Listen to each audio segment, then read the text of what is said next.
Hello good morning. അങ്ങനെ ശനി ഞായറും പിന്നെ വേൾഡ് കപ്പിൻ്റെ ഇതായിട്ട് തിങ്കളാഴ്ചയും കൂടി ലീവ് കിട്ടിയിട്ട് ഇതാ ചൊവ്വാഴ്ച മക്കളൊക്കെ സ്കൂളിൽ. അപ്പോൾ ഇന്ന് കഴിക്കാൻ വേണ്ടി ഇതാ ഉണ്ടാക്കുന്നത് ചപ്പാത്തിയും ഗ്രീൻ പീസ് കറിയാണ് കേട്ടോ. ചപ്പാത്തിക്കുള്ള മാവ് ഇതാ ഒന്ന് കുഴച്ച് വെച്ചിട്ടുണ്ടായിരുന്നു. രാവിലെ നമ്മൾ നെയ്ച്ച് മക്കളെയൊക്കെ മദ്രസിൽ എക്സാം ആയിരുന്നു. അപ്പോൾ അതുകൊണ്ട് അവരെയൊക്കെ മദ്രസിലേക്ക് വിട്ടിട്ട് വേഗം അലക്കിയിട്ടിട്ടുണ്ടായിരുന്നു. അപ്പോൾ മഴക്കാലമാണെന്ന് പറഞ്ഞാലും ഇവിടെയൊക്കെ ഇപ്പോൾ അത്യാവശ്യം നന്നായിട്ട് വെയിൽ തന്നെയാണ് കേട്ടോ. അപ്പോൾ അതുകൊണ്ട് തന്നെ അവരെ കൊണ്ടാക്കി വന്നിട്ട് പിന്നെ തിരുമ്പാൻ നിൽക്കുമ്പോഴത്തേക്കും വെയിലും വരും. പിന്നെ വെയിൽ കൊണ്ട് തിരുമ്പണ്ടേ. രാവിലെ ആണെങ്കിൽ നമുക്ക് അങ്ങനത്തെ പ്രശ്നങ്ങളൊന്നുമില്ല, സമാധാനമായിട്ട് തിരുമ്പാൻ പറ്റും. പക്ഷേ ഡ്രസ്സൊക്കെ ഒന്ന് നനയും, അത്രേ ഉള്ളൂ. തീയൊക്കെ കത്തിച്ച് ഗ്രീൻ പീസ് ഒന്ന് കുക്കറിൽ വേവിക്കാൻ വേണ്ടി വെച്ചിട്ടുണ്ടായിരുന്നു. അത് വെന്ത് വന്നപ്പോൾ പിന്നെ ഞാൻ വെള്ളം വെച്ചിട്ടുണ്ടായിട്ടോ. പിന്നെ വെള്ളം മാറ്റിയത് നമ്മൾ ഗ്രീൻ പീസ് കറിയൊക്കെ ഉണ്ടാക്കി. ഇതിൻ്റെ ഇടയിൽ ഇപ്പോൾ വിളിച്ചിട്ടുണ്ടായിരുന്നു കേട്ടോ.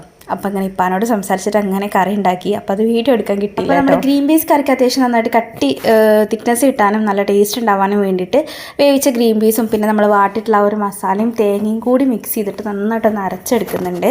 ഇങ്ങനെ അരയ്ക്കുമ്പോൾ നല്ല ടേസ്റ്റ് ഉണ്ട്. നോർമലി നമ്മൾ ഗ്രീൻ പീസ് കറിക്ക് തേങ്ങ അരയ്ക്കുന്നുണ്ടെങ്കിൽ അത്രയും തേങ്ങയൊന്നും ഇതിനാവശ്യം വരില്ല, കുറച്ച് തേങ്ങ ഇട്ടാൽ മതി. ഇനിയിപ്പോൾ തേങ്ങ ഇല്ലയെന്നുണ്ടെങ്കിലും കുഴപ്പമില്ല, ആ ഒരു ഗ്രീൻ പീസ് അരയ്ക്കുമ്പോൾ തന്നെ നല്ല ടേസ്റ്റ് ആയിട്ടുണ്ടാവും കേട്ടോ.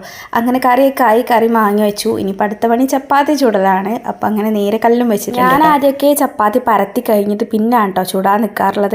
പക്ഷെ പിന്നെയാണ് എനിക്ക് മനസ്സിലായത് ചപ്പാത്തി ചൂടലും പരത്തലും സത്യം പറഞ്ഞാൽ ഒരുമിച്ച് ഒരേപോലെ പെട്ടെന്ന് തീരുന്ന സംഭവമാണ് കേട്ടോ. അപ്പോൾ അതേപോലെ പരത്തലും ചൂടലും ഒക്കെ ഒരേപോലെ ചെയ്ത് പിന്നെ അതാ മക്കൾ കഴിച്ച പാത്രത്തിൽ തന്നെ ഇഷ്ടംപോലെ ഒരാൾക്ക് കഴിക്കാനുള്ള കറിയൊക്കെ ഉണ്ടാവും. അങ്ങനെ ആ പാത്രത്തിൽ തന്നെ ഞാനും ചപ്പാത്തി കഴിച്ചിട്ടുണ്ടായിരുന്നു. പാത്രങ്ങളൊക്കെ ഒന്ന് വേഗം കഴുകിയെടുത്തിട്ട് ബാക്കി വെള്ളത്തിൽ അരിയും കൂടി ഇട്ടിട്ടുണ്ടായിരുന്നു. അപ്പോഴത്തേക്കും എന്താ 9 മണിയായി. ഇനിയിപ്പോൾ മക്കളെയൊക്കെ കുളിപ്പിച്ച് റെഡിയാക്കണം. അപ്പോൾ ഇൻഷാല്ലാ നെക്സ്റ്റ് ഡേറ്റ് കാണാം കേട്ടോ.